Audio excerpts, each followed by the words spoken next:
So I want to quickly talk about them lang because they're very popular. Hi everyone, this is Charm again from Ready2Adult Philippines, a channel about personal finance, entrepreneurship, and adulting how-tos. So in the past video, we talked about the basics of cryptocurrency. If you haven't seen that video, then make sure to check that out first. I will link it up above. But in today's video, let's talk about how you can invest in crypto. So I know that some people don't necessarily consider crypto as an investment yet because of how volatile it is. Today, I will be talking about what you need, what dictates the prices of these tokens and coins, and what are some vehicles that you can put your money into to invest in cryptocurrency. Again, just as a disclaimer, I am not telling you guys to invest in crypto. This video is made for educational purposes only so that if you do decide to invest in crypto, you go into it with an informed decision. And just as a reminder, many scammers are using the hype around cryptocurrency, NFT, play to earn to scam you into their pyramid schemes or Ponzi schemes. So make sure that you do your due diligence when you invest in cryptocurrencies. Again, crypto is not a get-rich-quick scheme. The higher the potential return, the higher the potential risk as well. So yeah, this video is sponsored by crypto.com, but more of them later on. Let's start the video. Okay, so first let's talk about what you need. Number one is knowledge. That's why you are in videos like this. We need to know what we are going into. So again, I already have a video detailing what blockchain is, why cryptocurrency is so popular, what are the kinds of cryptocurrencies. But also, you need to know how to be a responsible crypto investor or trader. You need to pay attention to your cybersecurity first and foremost. So a lot of people would tell you to make sure that you have an email address that nobody knows about. You need to have a two-factor authentication.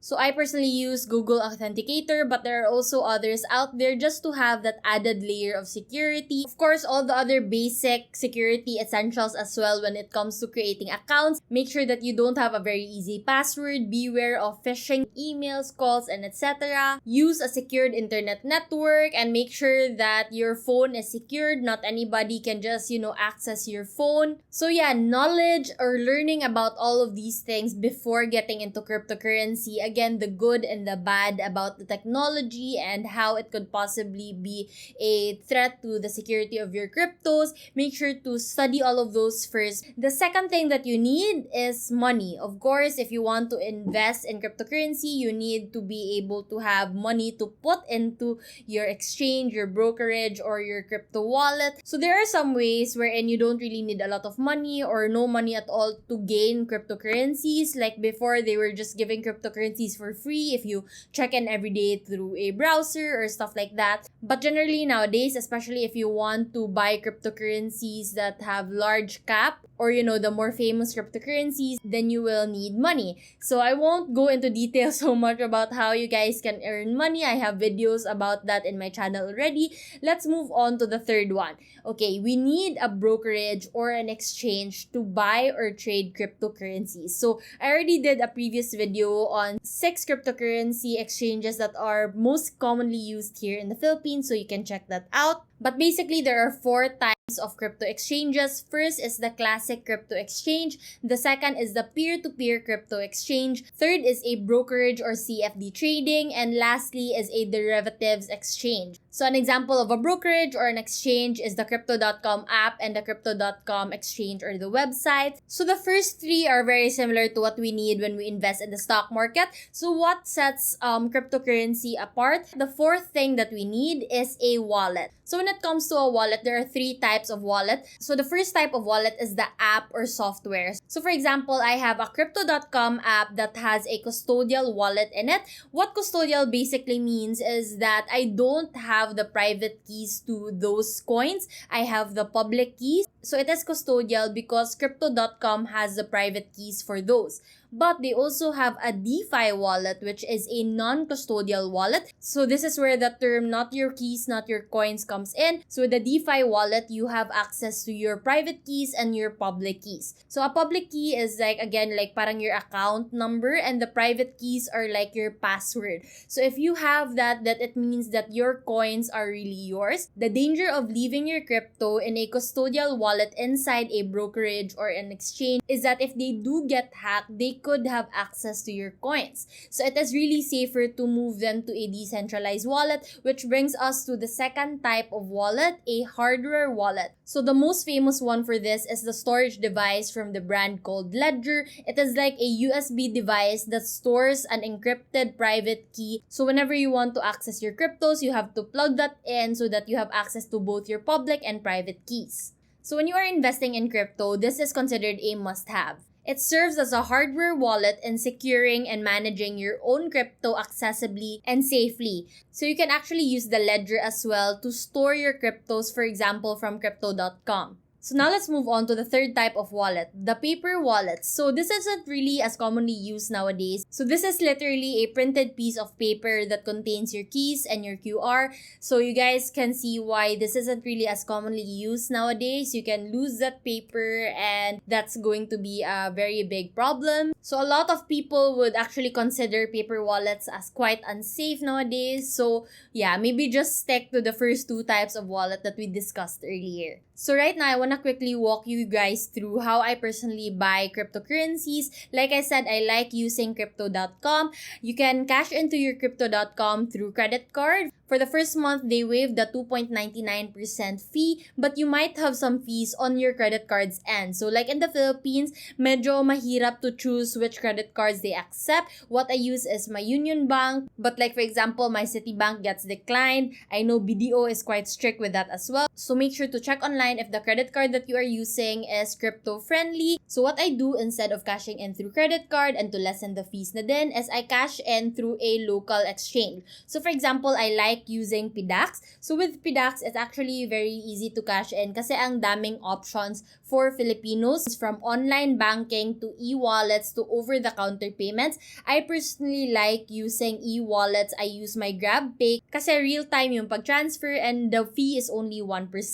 So I just follow the steps. So I put the amount and then it will redirect me to the GrabPay app wherein I have to confirm that I am paying the amount that I'm putting. So for example, I'm putting, let's say, 5,000 pesos and then confirm. And then once that's done, I'll go back to my PDAX app and the money is already there.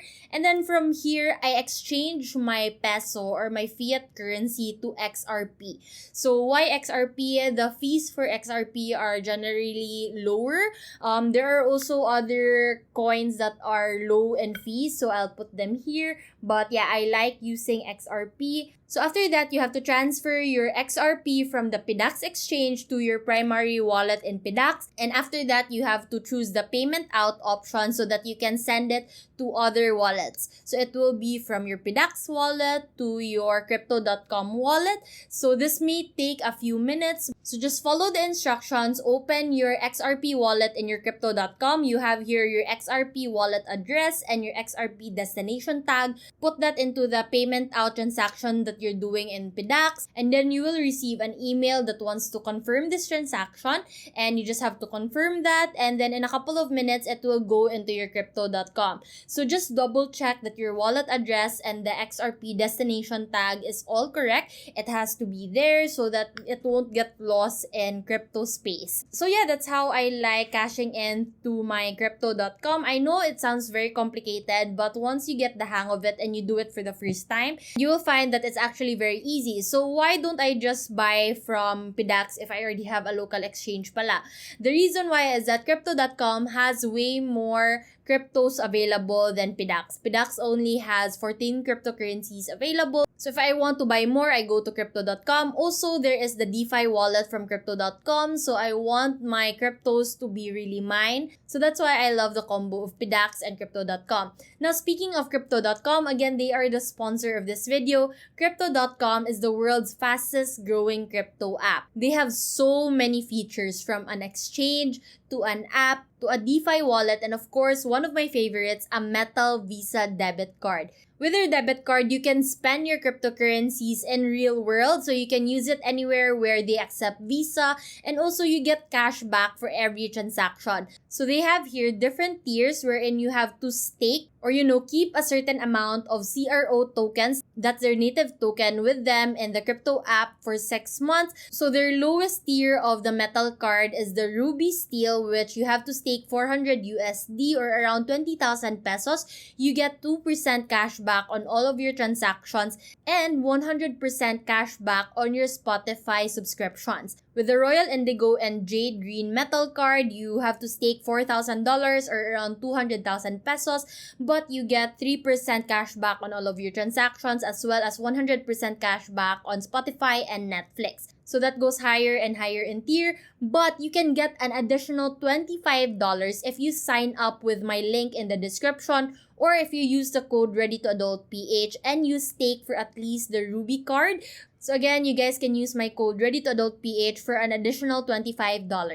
So another favorite of mine is the fact that they have a software DeFi wallet. So it's a separate app from the crypto.com, but again, it's a more secure platform to keep your cryptos.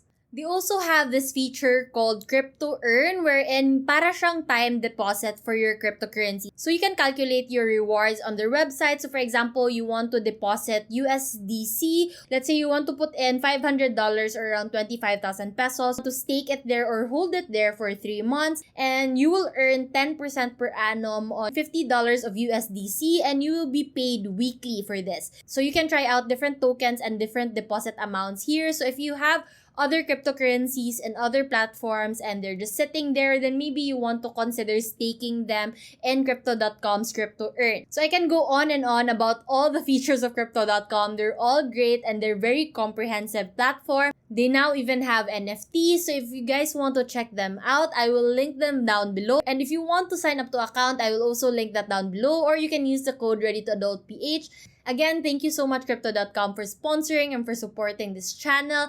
Now let's get back to the video. Okay, now let's talk about how the price is regulated for cryptocurrency. If it's a digital asset, then why does the price fluctuate? Who decides what the price is going to be? First is the law of supply and demand.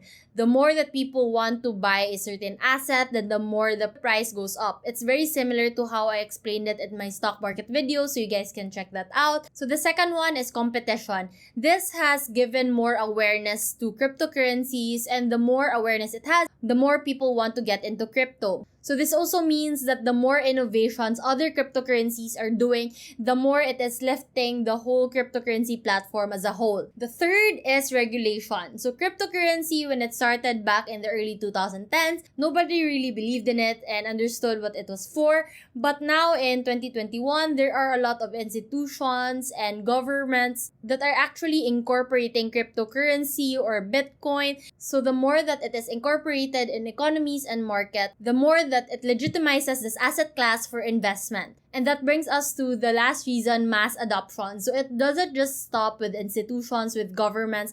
The more people actually use it in their daily lives, the more people get into cryptocurrency and learn about cryptocurrency, the more it lifts the asset class as a whole. So regulation and mass adoption are two of the major reasons why it's been rallying the past 2 years. Okay, and lastly, let's talk about the vehicles of where you can invest cryptocurrency or what type of cryptocurrency you're actually holding. So the first are accessible cryptos or accessible coins. I call them accessible coins kasi you can access them, you have the public key for it, but you don't have the private keys for it. So this is again a recurring theme, not your keys, not your coins. This is usually when you come across the term custodial wallet. So most exchanges or brokerages have a custodial wallet in them, wherein the brokerage itself is the custodian for your coins. They have the private keys, you have the public keys, and you both have access to the coins. Now let's talk about the owned coins or the owned cryptos. Cryptos that you actually own when you have the private keys and the public keys. This is when you put it in a DeFi wallet or a hard wallet. So they're both legit ways to invest in crypto, but the problem with having a third party or a custodian is that you have some security risks. They could get hacked, and also you have loss of control where you don't have full autonomy over your coins or cryptos. So the third way to invest in cryptocurrency is by investing in index funds or ETFs. So there are a lot of index funds popping up already about cryptocurrency. It could be that they are just investing in companies that are related to cryptocurrency, or it could be that they are index funds or ETFs that mimic a certain cryptocurrency, like for example the S&P Bitcoin Index or the S&P Ethereum Index. So there are also other cryptocurrency indices that follow, for example, the broad digital market, large cap cryptocurrencies, mega cap cryptocurrencies, and more. Next are if you are trading in CFDs or contract for difference. Now, when you are trading in CFDs, you don't actually have the keys to your coins, the public or private keys. The brokerage is the one holding your coins. It is usually not in a wallet as well. So with CFDs also, you don't have direct exposures to buying or selling the assets. This is usually used when you are speculating or hedging. So if you want to be a crypto investor, it's not very ideal that you trade in CFDs, but traders love using CFDs. Okay, now let's quickly talk about two other ways that you can invest in cryptocurrencies. So I want to quickly talk about them lang because they're very popular. First is NFT or non-fungible token. So NFTs are unit of value used to represent ownership of unique digital items like art and collectibles. So there's a lot to NFT, but to very quickly explain it, non-fungible token means non-replaceable token. So when we're talking about other cryptocurrencies like Ethereum or Bitcoin, they are fungible in a way that you don't really care which Bitcoin you have as long as you have that Bitcoin.